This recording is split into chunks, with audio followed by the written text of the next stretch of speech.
Bismillahirrahmanirrahim. Assalamualaikum warahmatullahi wabarakatuh. Alhamdulillahi nahmaduhu wa nasta'inuhu wa nu'minu bihi wa natawakkalu alaihi wa nastaghfiruhu wa natubu ilaihi wa na'udzu billahi min syururi anfusina wa min sayyiati a'malina. May yahdihillahu fala mudhillalah wa may yudlil fala hadiyalah. Wa asyhadu an la ilaha illallah wahdahu la syarikalah wa asyhadu anna Muhammadan abduhu wa rasuluh. Allahumma fasholli wa sallim wa barik wa tarahham wa tahannan ala abdika wa rasulika sayyidina wa maulana Muhammadin wa ala alihi wa sahbihi wa man tabi'ahudah, amma ba'd. Hadaratil afadil sa'adatil masyayikh wal asatidzah al a'izza dimaizukum, yang terhormat dan yang saya hormati para sesepuh, bini sepuh, tokoh-tokoh masyarakat, dan para santri-santri, hadirin hadirat yang ikut hadir pada saat ini, rahimakumullah. Mudah-mudahan pertemuan kita diridhoi oleh Allah Subhanahu wa Ta'ala dan bermanfaat adanya. Pertama-tama, kita sebagai anak-anak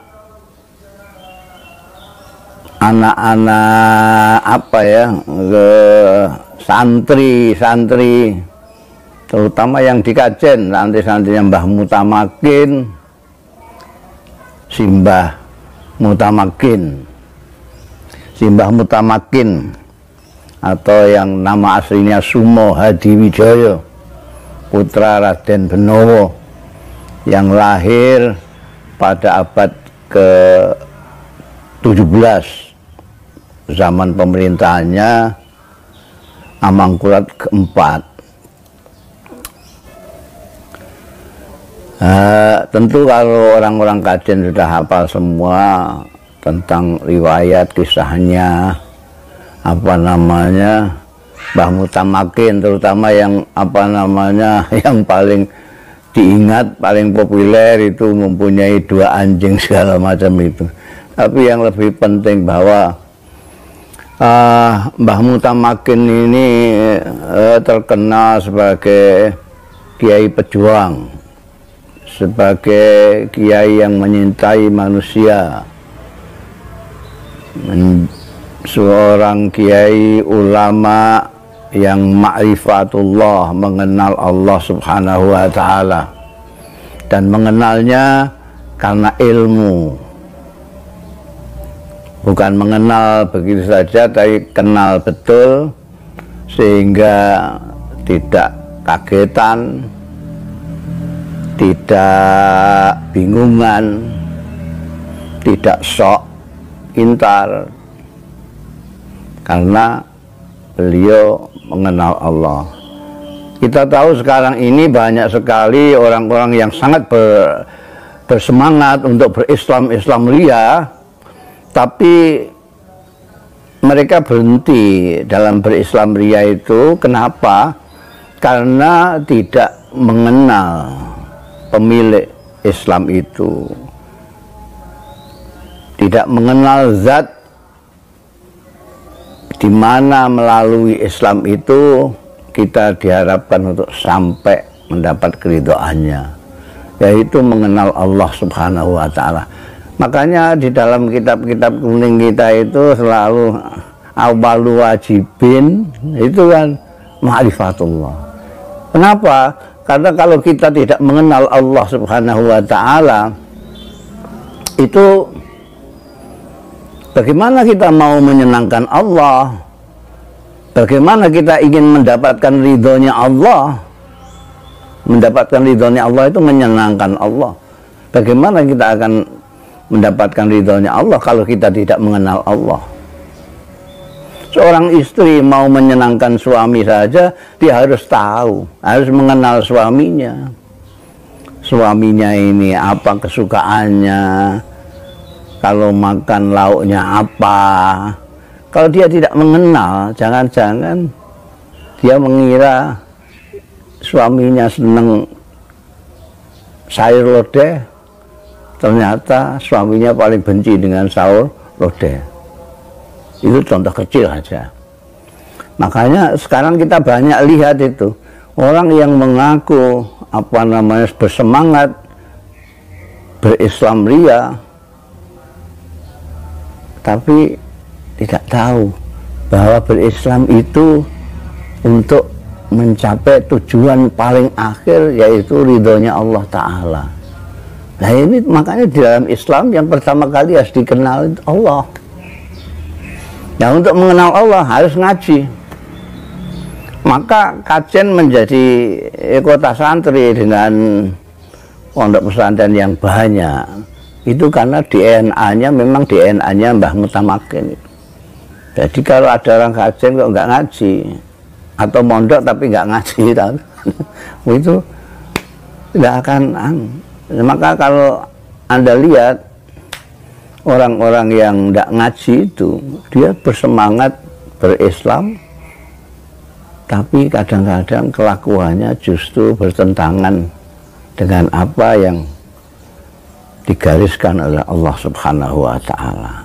Masa ada orang berdakwah, katanya berdakwah Islamiyah, tapi mencaci maki, melaknati hamba-hamba Allah. Bagaimana orang mau menyenangkan Allah tapi melaknati hamba-hambanya? Itu tidak masuk akal. Mbah Mutamakin juga dikenal selain mempunyai dua anjing itu yang dinamai beliau dengan nama yang bagus itu karena beliau sangat paham sekali dengan Allah, dengan makhluk-makhluknya.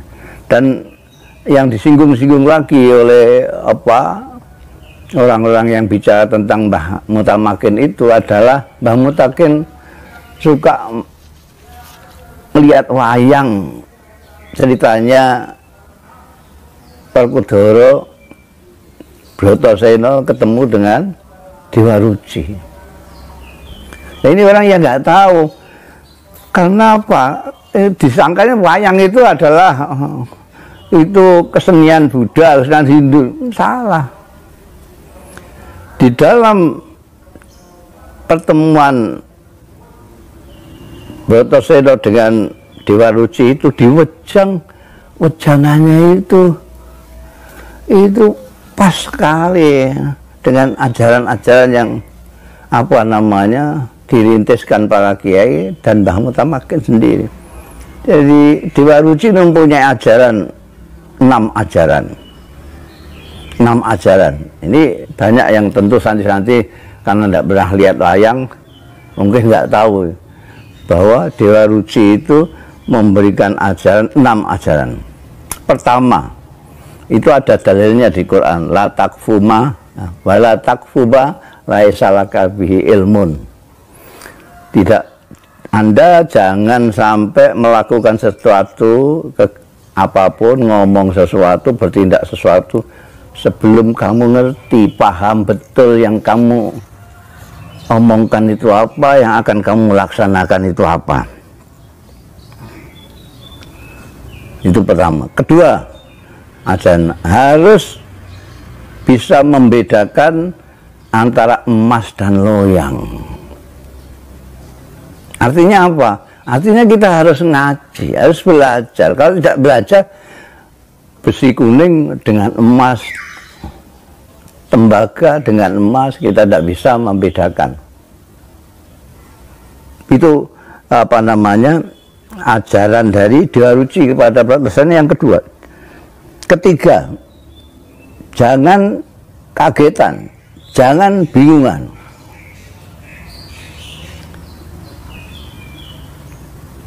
Jangan kagetan, jangan bingungan, ini tentu membutuhkan juga ilmu. Kalau orang itu tidak punya ilmu, dia sering kaget-kaget, sering bingung.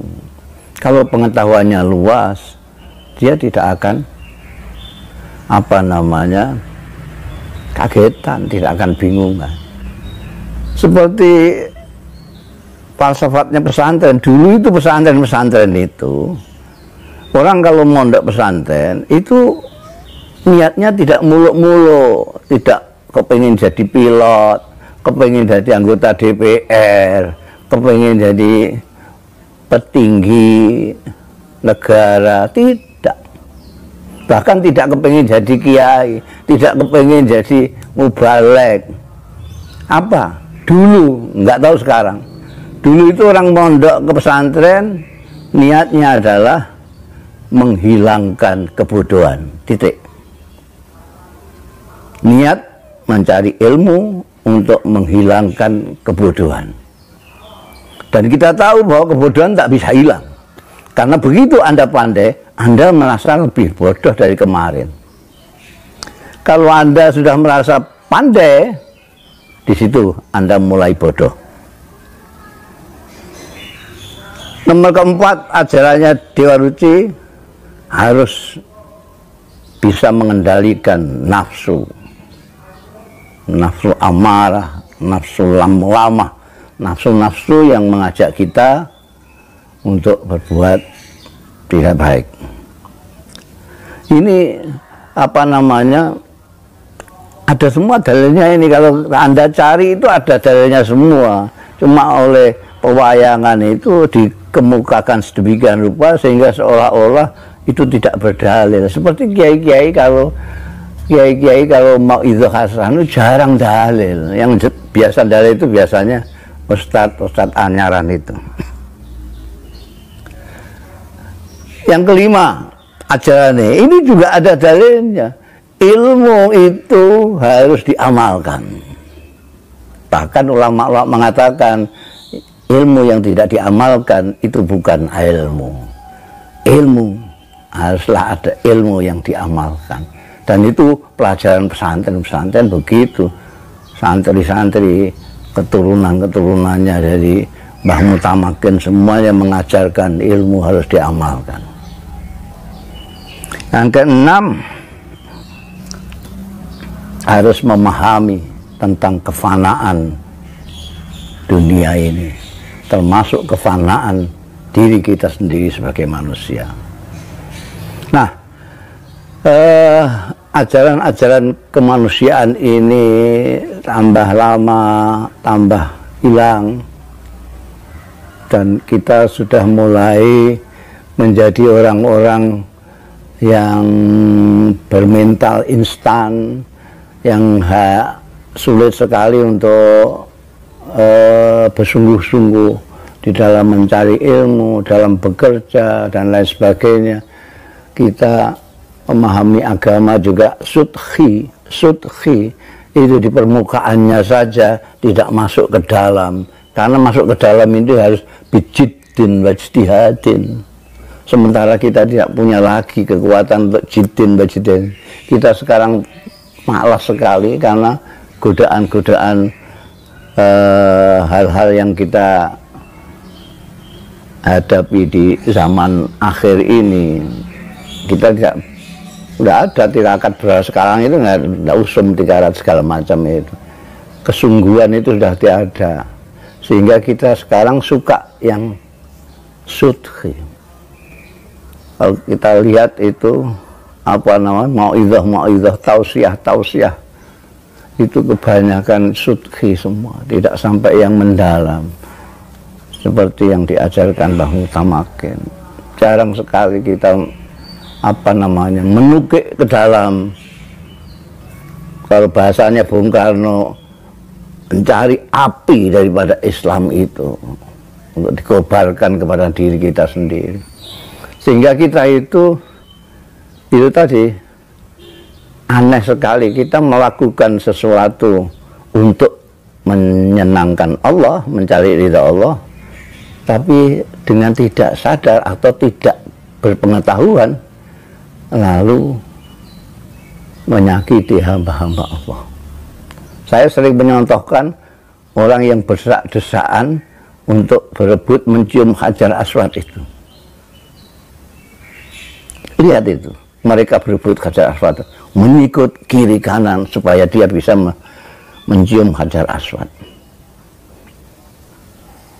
Ini apa artinya? Dia ingin mencium Hajar Aswad itu untuk kepentingan siapa?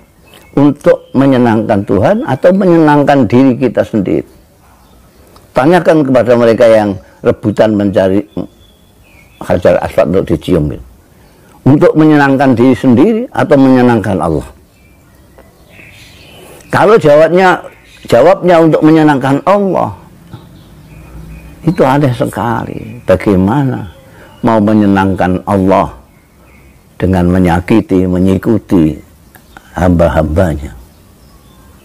Tidak masuk akal.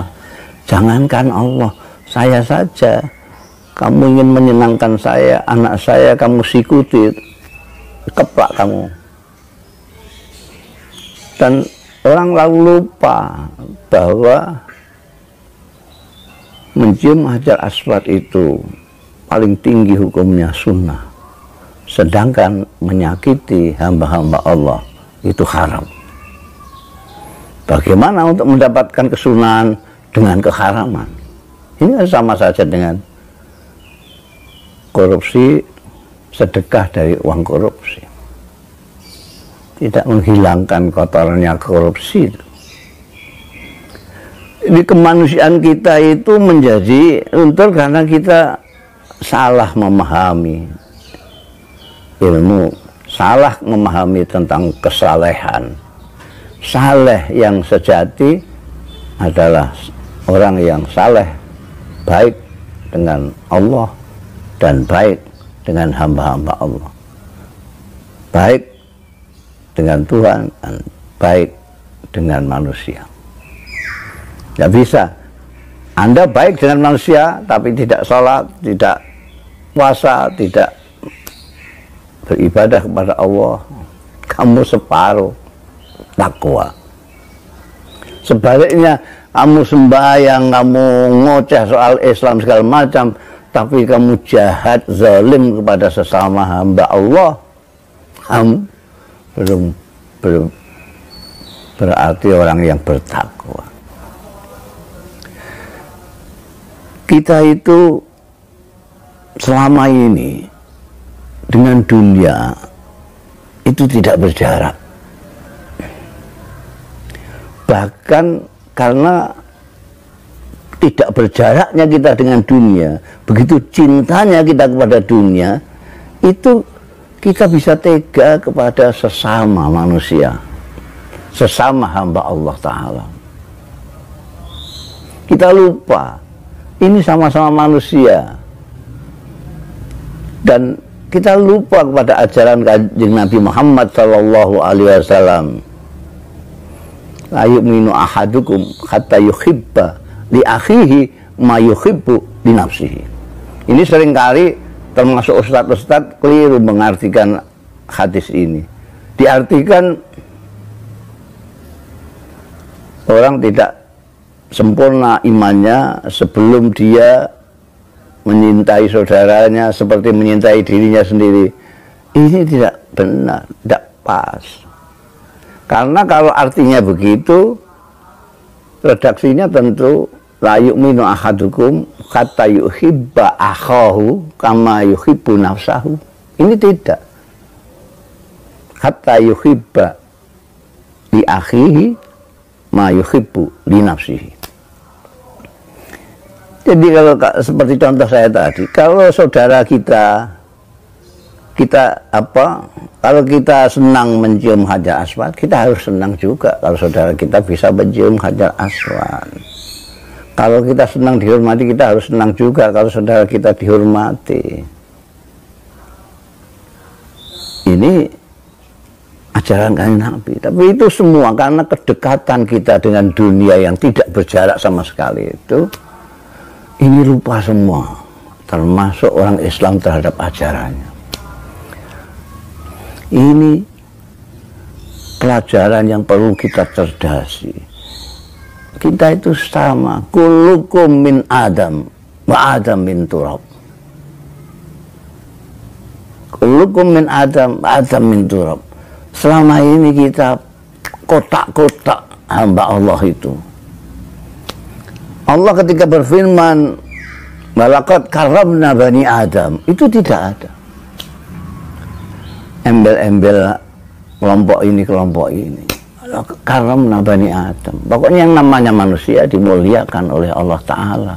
Tapi kita sendiri malah tidak memuliakan, bahkan tidak memuliakan diri kita sendiri. Jadi saya kira penting sekali lagi, penting sekali kita mencermati, mengkaji tidak hanya apa yang kita baca dari kitab, tapi apa yang kita baca dari situasi, dari perilaku, dari contoh-contoh dan ajaran-ajaran pendahulu kita seperti tokoh Mbah Mutamakin. Dengan demikian kita akan mendapatkan sesuatu yang berharga, yang dapat kita jadikan pegangan hidup selanjutnya. Mudah-mudahan ada manfaatnya. Terima kasih atas perhatian Anda sekalian. Wallahu yuwaffiquna ila ma fi khairul Islam wal muslimin, khairu nahdlatil ulama wa nahdin, wa khairu Indonesia wa Indonesiin, wa astaghfirullahal azim li wa lakum wal afu minkum. Wassalamualaikum warahmatullahi wabarakatuh.